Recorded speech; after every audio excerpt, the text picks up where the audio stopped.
We're back on Let's Have It Out. Tyrone, I interrupted you there just before the ad break. Let's hear it. I think one of the important things to remember is what we've witnessed in this trial is not necessarily evidence of what happens in every trial of rape or sexual assault. Yes, and I personally, I'll come out front and simply say I think there has been, to an extent, there has been inappropriate questions that have been put to the witness and the complainant. But what then do you do as a complainant who's there? Well, there might not be much that the complainant can do sitting in the witness stand. But you've got the prosecutor in court, you've got the presiding officer. It's very important. I mean, the purpose, what we're trying to deal with is to arrive at the truth. What is the truth? What occurred? We don't have to vilify and badger the witness in the process. And certainly we have to, the questions that are being posed to a witness have to be relevant to the charge.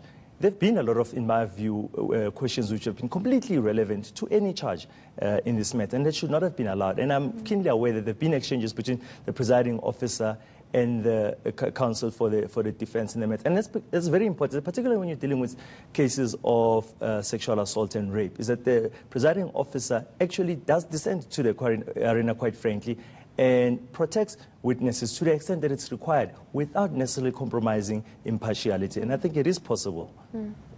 So we have another caller on the line. We have Nkosana from Kraaifontein. Hi, Nkosana, what's your view? Hi, ma'am. My view, first and foremost, is the fact that I think children shouldn't be allowed to go to church alone, especially minors. Parents need to always be there for the protection of their children. And secondly, people should stop believing too much in human beings rather than God. Because whatever they are saying, they will at times try to change their way of thinking into their own benefit. And thirdly, the point I would like to make is I think in the courtrooms what is happening actually is another trauma that we witness from our screens on TV. Exactly. So there has to be a way where maybe victims should be treated fairly and be given a fair chance and not be treated like they are the ones who have committed the crime. Thank you. Thanks, Nkosana. Before you respond to the caller, I think there's an important question I must pose. Does the law believe women? It's a difficult one to answer. I'll tell you why. Because when one says, does the law believe? We've got so many players in the system, and the system is designed to not have an opinion. The system is designed But to the system is designed to protect the marginalized. And I think if we look at it through that perspective, is the law genuinely protecting rape victims and victims of sexual assault? Well, I think we need to distinguish between what happens inside of court and what the role of police and other agencies who are there to enforce the law.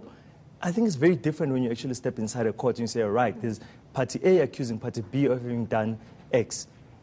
In that instance, you have to treat both parties with impartiality and fairness. We cannot have a system that from day one is already rigged against one of the parties or is so sympathetic to one party, even before we've heard the evidence.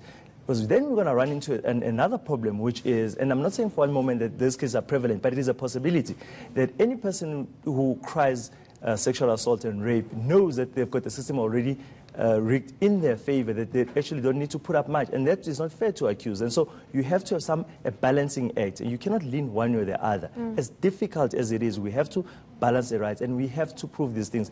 They have to be proven. I'm glad you're talking about proof, because that leads me to my second last question. This thing of consent. Now, a lot of people think that consent has to be physically vocalized.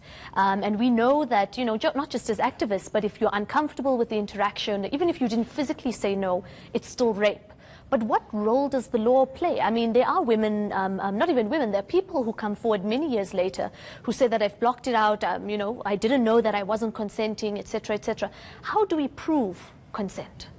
I think, you've hit the nail on the head there, because I think that is the biggest challenge with sexual offences is this question of proof. What is required, given the fact that there is so little in a way? I mean, there's no documentary proof. Especially because we have to now prove beyond a reasonable doubt. Indeed, indeed. So what it really boils down in the end is whether a judicial officer actually believes. So it really boils down to credibility. Does the law believe women? Well, I mean, if the question is, if the law in that question is, do judges believe, they shouldn't have a view. They really should be applying their minds to a specific case based on the conduct of a specific witness. If they seem credible, well, then that's it. If they seem credible, they believe what they're saying, and you're going to get cases where there is that belief because there are objective factors that lead. Because remember, as a judicial officer, you got to justify your decisions. It cannot be a hunch or a gut feel. You got to justify your decision at the end of the day. And that is why you get defense counsel attacking credibility all the time. Can we rely on your evidence? Maybe you're not sure. And you've had witnesses recant evidence. And maybe just in closing, as a last bite at the cherry, what would you change about the system?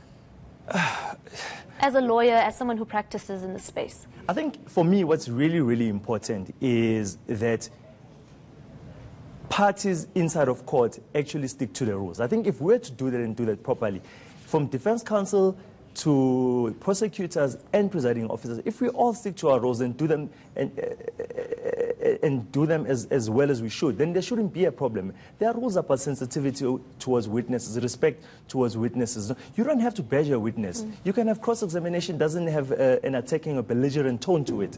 There's no need for that. Cross-examination is purely intended to get to the truth, and that can be done without badgering witnesses. Well, that's it for this edition of Let's Have It Out. Remember to keep the conversation going on social media using the hashtag LHIO. Tomorrow night, Mandy Wiener will be in this chair, and you don't want to miss that conversation. My name is Fasiha Hassan. Follow me on Twitter at AllTheFass, FAS, or on Instagram at Fasiha_Hassan. Good night.